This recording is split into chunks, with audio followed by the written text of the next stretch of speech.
मित्रांनो, तुम्ही पाहिलं असेल कॅलेंडरमध्ये कधी कधी एकामागे एक 2 एकादशी दिसतात.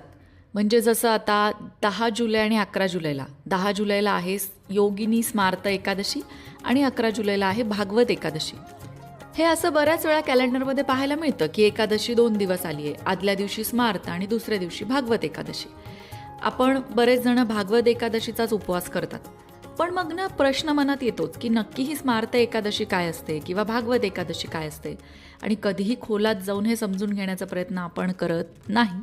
तोच प्रयत्न या व्हिडिओच्या माध्यमातून आज आपण करणार आहोत. कारण की हिंदू म्हणवतो स्वतःला, मराठी म्हणवतो स्वतःला, पण आपल्याच छोट्या छोट्या गोष्टींबद्दल आपल्याला माहिती नसते. काळजी करू नका, आजचा हा व्हिडिओ तुमच्या सगळ्या शंका दूर करणार आहे. आता एकादशीच्या व्रताला खूप महत्त्व आहे, हे वेगळं सांगायला नको. एकादशीच्या व्रताने या जन्मीचं नाही तर मागच्या जन्मीचं पापही नष्ट होतं, पिढ्यानपिढ्यांना मोक्ष मिळतो, असे अनेक फायदे एकादशीच्या व्रताचे सांगितले जातात. पण ही एकादशी जेव्हा 2 दिवस येते, स्मार्त आणि भागवत, तेव्हा त्यामधला फरक मात्र आपल्याला माहीत नसतो. सगळ्यात आधी बघूया स्मार्त एकादशी म्हणजे काय. तर दशमी संपून एकादशी सुरू होताना त्या तिथीने सूर्योदय पाहिला नाही, पण तो दिवस नव्या तिथीच्या नावे सुरू झाला असेल तर त्याला स्मार्त किंवा दर्श असा उल्लेख केला जातो. म्हणजे काय, तिथी सुरू झाली पण तिथीशी संबंधित व्रत सूर्योदय पाहिलेल्या दिवशीच करायचं, या संबंधित सूचना असते आणि म्हणून ती स्मार्त एकादशी. आता तुमच्यापैकी काही जण म्हणतील, कळलं रे बाबा आम्हाला काही, म्हणजे नक्की म्हणायचं आहे काय तुम्हाला? मला असं म्हणायचं आहे की जर सूर्योदयाला दशमी संपली तर दशमीचा क्षय होतो, आणि सूर्योदयानंतर दशमी संपली तर त्या दिवशी एकादशीचा क्षय होतो.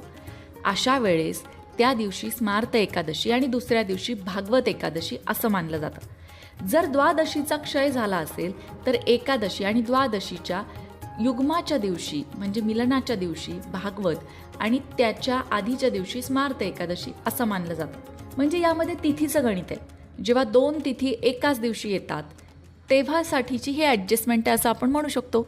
आणि सगळ्यात महत्त्वाचं, सूर्योदयाशी याचा संबंध आहे. आता हे जे स्मार्त एकादशीचं व्रत आहे ते कोण करतं बरं? म्हणजे आपल्याकडे महाराष्ट्रात जास्त करून भागवत एकादशीच केली जाते. पण स्मार्त एकादशी करणारे लोक कोणते असतात? जे लोक वेदांना, श्रुती, स्मृती, पुराण यांना प्रमाण मानतात, ज्यांना वैदिक धर्माचं ज्ञान आहे, ते स्मार्त एकादशी करतात. थोडक्यात ऋषी, मुनी तसंच कर्मकांड करणारे योगी स्मार्त एकादशी करतात.